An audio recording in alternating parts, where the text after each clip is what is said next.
Институт экологии Академии наук Абхазии исследует проблемы экологической безопасности. Ни одно более или менее значимое мероприятие, затрагивающее состояние окружающей среды, в республике не проходит без участия специалистов института. Насколько активны международные связи института, в частности, выстраивается взаимодействие с российскими коллегами-экологами, какие совместные проекты реализуются и как планируют развивать сотрудничество. Об этом пообщаемся с директором Института экологии Академии наук Абхазии Романом Дбар. Здравствуйте, Роман Саидович. Здравствуйте. Итак, можно ли назвать взаимодействие в сфере экологии именно с Российской Федерацией и между Российской Федерацией и Абхазией активным? Как вот вы... Наверное, надо начать с того, что научная деятельность без сотрудничества невозможна. Наука предполагает само по себе тесные контакты, взаимодействие ученых разных стран. И, конечно же, в первую очередь наши контакты самые основательные, глубокие, стабильные, они связаны с взаимодействием с нашими коллегами в Российской Федерации. Это, с одной стороны, связано, во-первых, и с тем, что мы находимся в одном цивилизационном пространстве. Это и культурная, и экономическая, и политическая среда, в которой Абхазия взаимодействует с Российской Федерацией. И наши контакты с коллегами в Российской Федерации, они носят очень давний характер. Я представляю, естественно, Институт экологии и университет, Абхазский государственный университет, поэтому я буду говорить о том, как идут взаимодействия по линии изучения природы, охраны окружающей среды, экологии в целом. И здесь следует, конечно, выделить какие-то самые последние события, которые произошли и которые носят очень значимый со всех точек зрения характер. Во-первых, буквально месяц тому назад был подписан договор между Абхазским государственным университетом и Московским государственным университетом. Два ректора, Олег Алексеевич Кварами и Садовничий Виктор Антонович, подписали договор о создании Центра науки и образования Московского государственного университета в Абхазском государственном университете. И как только этот договор был подписан, сразу же он стал наполняться содержанием. В Абхазию приехала большая группа сотрудников кафедры геоморфологии, которая совместно с нашими учеными кафедры географии и Института экологии Академии наук Абхазии провели почти двухнедельную экспедицию, которая была связана с изучением самых разных аспектов природной среды Абхазии. Это касалось и речных берегов, речных русел. А куда конкретно выезжали, на какие реки? Это касалось в первую очередь водотоков, которые относятся к Миссорской возвышенности. И взаимодействие в системе берег-море, река-море. Эти исследования для нас крайне важны, потому что, во-первых, результаты этих исследований становятся базой принятия экспертных заключений, подготовки экспертных заключений и впоследствии принятия правильных решений с целью снижения рисков хозяйственной деятельности в республике. И понятно, что тот объем знаний и возможностей, которые существуют у наших российских коллег, нам в какой-то степени недостижим. Это, во-первых, мы взаимодействуем чаще всего, конечно, с очень крупными коллективами, в которых подходы носят комплексный характер. И это дает нам возможность в конечном итоге получать в процессе взаимодействия не только знания, но и иметь возможность нашим молодым специалистам, соприкасаясь с ведущими специалистами без всякого, напряжения, можно говорить о том, что это мирового уровня специалисты, получать возможность повысить свой уровень знаний. Плюс ко всему, мы в процессе таких взаимодействий вырабатываем и такие стратегии, связанные как подготовка наших специалистов. Это выбор руководителей для диссертационных работ наших молодых ученых.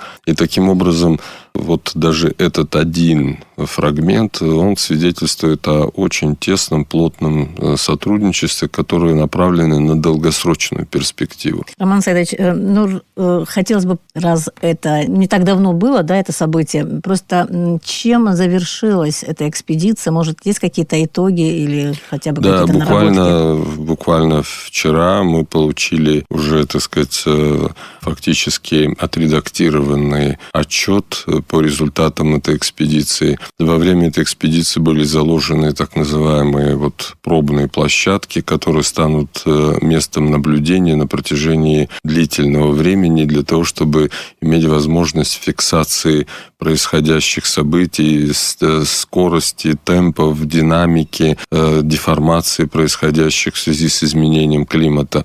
И таким образом вот этот аспект, он не просто прошла экспедиция, она завершилась там речами, и на этом все закончилось. Нет, это первый этап. Следующий этап – это подготовка публикаций совместных. И здесь я должен сказать, что вот это взаимодействие с российскими коллегами дает возможность нашим ученым выходить на научные издания, которые имеют специальный статус, их принято называть ваковскими журналами, то есть журналами, рецензируемыми журналами, публикации в которых дают возможность впоследствии при защите зачитываются они как докторских, кандидатских, зачитываются как те издания, на которых опирается еще оценка. Вопрос, простите, еще вопрос. Вы говорили, что экспедиция была направлена на то, чтобы исследовать, как в этих сферах отразится какая-то хозяйственная деятельность. Что имеется в виду? В данном случае, конечно же, вся прибрежная зона республики, она находится под воздействием хозяйственных каких-то работ. И происходит изменение климата, увеличивается количество осадков. И когда речь идет о речных руслах, то мы видим, как происходит их деформации. И при этом из-за нехватки земель очень часто люди стараются идти вопреки природе, приближаются к тем водотокам, которые в определенные периоды могут резко подниматься, нанося существенный ущерб тому, что было сделано человеком. Поэтому при принятии решений, конечно же, требуется экспертная оценка, которая позволит избежать этих рисков потери, экономических потерь. Это один такой аспект. Существует, благодаря российским коллегам, в этом году у нас, например, вышла в определенном смысле уникальная публикация, потому что публикация в журнале Nature является очень статусным, событием. Когда это произошло? Это произошло в феврале месяце. Вышла статья о палеоклимате Абхазии. Конечно, это вызвало протест со стороны Грузии. Наши коллеги, так как это была международная команда, в котором принимал участие даже Шанхайский университет, потому что университет в Инсбруке в Австрии, это была статья, посвященная изучению палеоклимата на основе натечных образований, которые сформировались в пещерах Абхазии. И, как известно, сталактиты и сталагмиты – это такие образования, которые формируются на протяжении очень длительного времени. Вода просачивается через породы, капает, и при этом откладывается слой за слоем тончайшие слои минерала, которые несут в себе зашифрованную информацию о климате, происходившем на протяжении, о климате, который был на протяжении длительного времени. В данном случае это Плеоцен. Только хотела спросить, зачем изучать палеоклимат? Палеоклимат требуется изучать по той причине, потому что мы сегодня находимся в состоянии повышения температуры глобальной, И возникает вопрос, а это уникальное событие? Впервые или же подобного рода вещи происходили в прошлые геологические времена? Да, события подобного рода происходили и в прошлые геологические периоды, и они сопровождались как повышением температуры, так и понижением, причем значительным понижением температуры. И поэтому расширение знаний в этой области, естественно, позволяет адаптироваться или готовиться к каким-то событиям, которые происходят сегодня. С этой точки зрения научная мысль, она не имеет, так сказать, преград. И широкое сотрудничество в этой сфере, оно позволяет собрать команды ученых, которые способны решать очень сложные задачи. Если бы мы сами попытались бы это сделать, естественно, что у нас нет и такой лабораторной базы. Представьте себе, вот я лично занимался той частью, которая касалась, значит, нужно было найти подходящий сталагмит, вытащить его из пещеры, разрезать его, отшлифовать и отправить его. Значит, другие взялись, значит, уже микрон за микроном на этом шлифе выделить слои, потому что сталактит и сталагмиты, они формируются наподобие годичных колец деревьев. И поэтому каждый слой, который соответствует определенному изменению в климате прошлого, он фиксируется.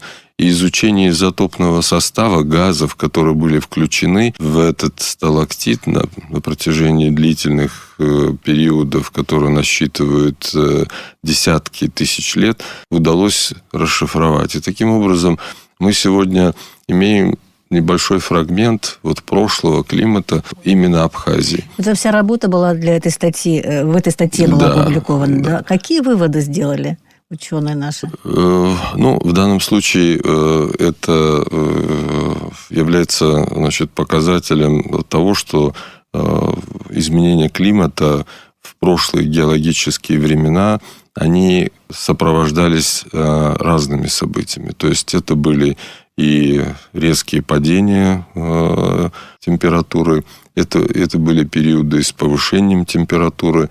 И в значительной степени, конечно, эта работа, она сосредоточена на таких аспектах, как что представлял собой климат в период формирования крупнейших карстовых полостей Абхазии. И чтобы дать ответ на вопросы, которые связаны с тем, что собой представляли факторы, которые привели к формированию таких гигантских полостей, которые мы в Абхазии, пещер.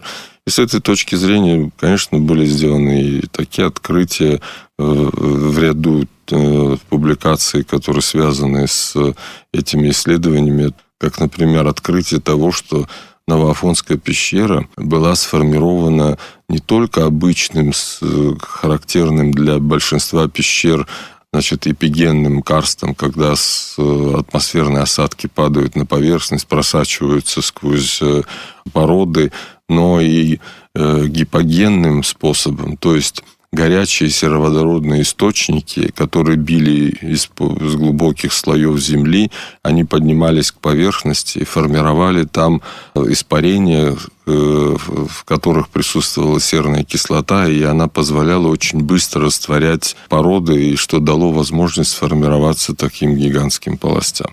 То есть выводов из подобного рода, значит, исследований можно сделать очень много. Я бы хотел привести еще один очень важный пример сотрудничества. Это сотрудничество с Казанским государственным университетом. Нашего института и университета на протяжении уже 18 лет, каждый год, без перерывов, мы принимаем экспедицию Казанского государственного университета. Это комплексная экспедиция гидробиологическая, которая занимается вместе с нами изучением рек и водоемов в Абхазии. И за эти годы нами было издано без малого почти, наверное, 70 с лишним публикаций в различных научных изданиях России, докладов на международных конференциях по всему миру, начиная от Японии и заканчивая Соединенными Штатами, в европейских конференциях, и которые позволяют, во-первых, слышать о том, что существует такая страна Абхазия, и о том, что здесь существует научная мысль, доводится до мировой общественности, научной общественности уникальность природной среды Абхазии. Благодаря вот такому взаимодействию мы, во-первых, сумели сформировать колоссальный архив знаний, сделать необычайное число открытий. Например, благодаря вот нашим экспедициям, взаимодействию с Казанским государственным университетом, бессменным руководителем этой экспедиции является доктор биологических наук Нафиса Мансуровна Мингазова, почетный доктор нашей академии. Мы получили такие уникальные знания, как, например, сосчитано количество водотоков в Республике Абхазия. Они превышают число рек, речушек, вообще временных водотоков составляет более 4700 единиц. То есть всех рек, речушек, да. То есть наша гидрографическая сеть, она необычайно плотная. И мало вообще какая страна в мире может сравниться с такой густотой гидрографической сети. И с другой стороны, это комплексная экспедиция, которая позволила, во-первых, выявить состав живых организмов в наших реках и озерах. Чем отличается, в чем особенности? Наши реки и озера, они имеют, конечно, характерное отличие от равнинных территорий. В первую очередь, это горная страна, и, соответственно, реки и водотоки имеют уклоны, скорости потоков, энергия этой воды во много раз превосходит, нежели чем, конечно, энергия равнинных рек. При этом горные озера и равнинные озера, они отличаются во многом и характером, так сказать, своего происхождения. Но то, чем, например, равнинные озера отличаются от горных озер, конечно же, это их хрупкость. Например, озеро Рица, так, нам всем хорошо известное. При всей кажущейся это как бы вроде достаточно крупный водоем, но он в высшей степени хрупкий, уязвимый, потому что для такого озера, имеющего такую температуру воды, расположено в такой зоне, характер и возможности самоочищения у этого озера крайне малы. И поэтому даже незначительные загрязнения в этом озере оказываются для него фатальными. Поэтому, когда речь идет об охране природной среды и водных объектов в горах, даже небольшие загрязнения могут оказаться для этих водоемов критичными. Вот если, например, озера находятся на побережье, даже здесь у нас, температура воды в них достаточно высокая, там и состав живых организмов радикально отличается от того, что существует в горах, потому что так называемая кормность или трофность этих водоемов, она крайне совершенно различная. И если попадает даже небольшое количество дизельного топлива, кто-то, может быть, подумал, что может помыть машину в горной речке, и это, так сказать, ничего, так сказать, от этого не произойдет. Или же например, почему на озере Рица запрещается категорически использовать лодочные моторы Понятно. на бензине, на соляре.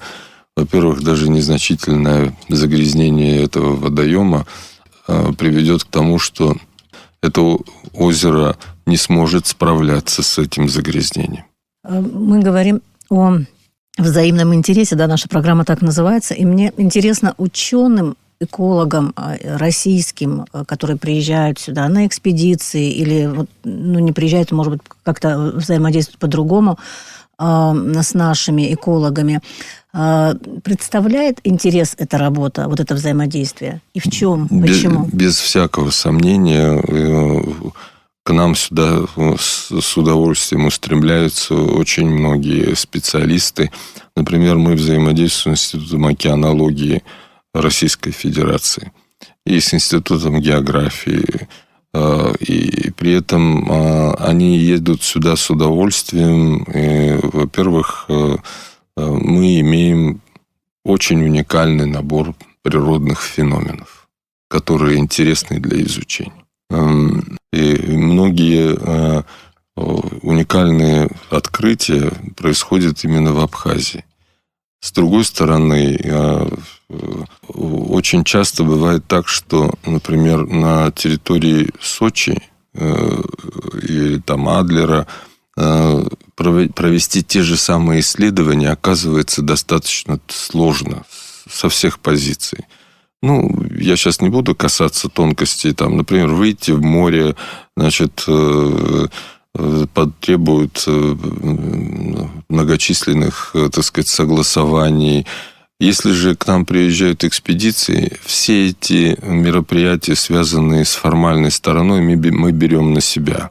И поэтому они едут к нам с удовольствием, потому что, у них нет необходимости всю эту формальную часть, касающуюся взаимодействия со службами, согласовывать. Поэтому, например, Институт океанологии ежегодно приезжает к нам и изучает уникальные события, связанные со взаимодействием рек с морем в процессе, выброса взвешенных частиц, которые влекутся реками в процессе паводков, так называемые речные плюмы.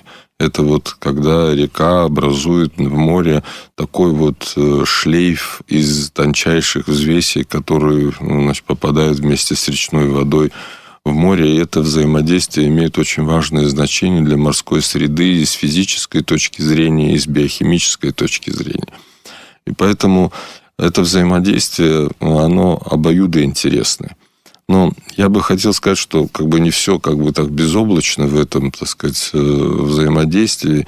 Дело в том, что нам очень сложно и практически невозможно создавать совместные лаборатории. Во-первых, наших внутренних ресурсов для каких-то таких формирований лабораторий крайне ограничены. В России есть такие возможности, но в России существует... Приходится отсюда забирать, везти куда-то, и там уже проводить исследования. Чаще всего мы вынуждены, собирать здесь образцы, возить туда, но создать совместную лабораторию в Абхазии бывает практически невозможно по той простой причине, что существует так называемое бюджетное ограничение, когда Российской Федерации учреждения, те же институты академические или же учебные заведения не могут в Абхазии потратить ни одного рубля. То есть они не могут вложиться в создание лаборатории в Абхазии, потому что они не могут направить сюда бюджетные деньги. А частный бизнес, как известно, особо не интересуется наукой. Тут инвестиции обычно в другой... А наши госструктуры не могут как-то оказывать содействие в этой работе? Дело в том, что здесь существует некая такая... У нас есть бюджеты, они крайне ограничены. В значительной степени наши бюджеты направлены на содержание сотрудников. То есть это большей частью, по сути дела, это...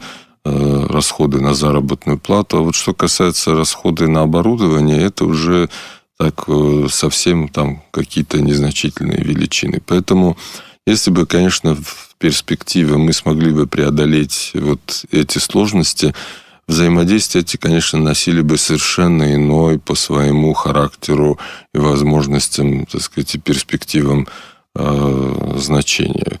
Поэтому у нас есть надежда на то, что мы будем, двигаться в этом направлении и сможем еще больше углубить, расширить наши взаимодействия. Спасибо вам большое за интервью. Вот видно, что мы поговорили о незначительной, малой части той работы, которая ведется в сфере экологии между Абхазией и Россией. Я очень надеюсь, что мы еще это будем только иметь... малая толика, да. Да, будем иметь возможность продолжить этот разговор. Было очень интересно. Спасибо вам еще раз. Я напомню, что у нас в студии был директор Института экологии Академии наук Абхазии Роман Дбар. И говорили мы о взаимодействии российских и абхазских специалистов-экологов, различных научных учреждений, нашего Института экологии, Академии Абхазского госуниверситета с российскими вузами и институтами экологической направленности. Спасибо вам большое еще раз за интервью. Спасибо всем. Это был «Взаимный интерес». Задаем вопросы,